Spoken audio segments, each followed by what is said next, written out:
नमस्कार. आज आपण चौराई देवीविषयी जाणून घेऊ. तुम्हाला माहीत आहे का, चौराई देवी हे ठिकाण पुण्यापासून 30 किलोमीटर अंतरावर सोमाटणे फाटा ते तळेगाव दाभाडे या दरम्यान आहे. चौराई देवी मध्यम उंचीवर असल्याने ते अगदी निसर्गाच्या सानिध्यात असल्यासारखे दिसते.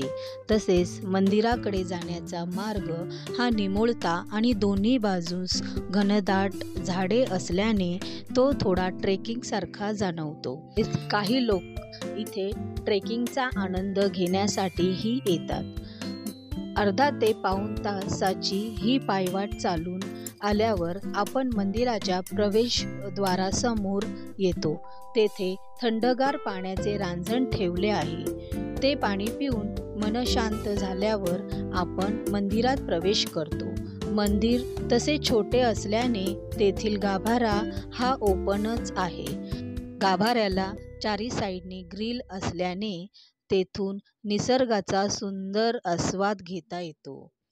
निसर्गाच्या सानिध्यात वसलेले हे चौराई देवीचे मंदिर तळेगाव दाभाडे येथील जुने व प्रसिद्ध मंदिर आहे. तसेच या परिसरात मोठ्या प्रमाणात मोर आढळतात. त्यामुळे येथे येणाऱ्या भाविकांना मोराचे दर्शनही अधूनमधून होत असते. चौराई देवीचे मंदिर हे डोंगरावर असले तरी असे मानले जाते की देवी संपूर्ण गावाचे रक्षण करते. म्हणून चौराई देवीला शक्तीचे, संरक्षणाचे आणि ऐक्याचे प्रतीक मानले जाते.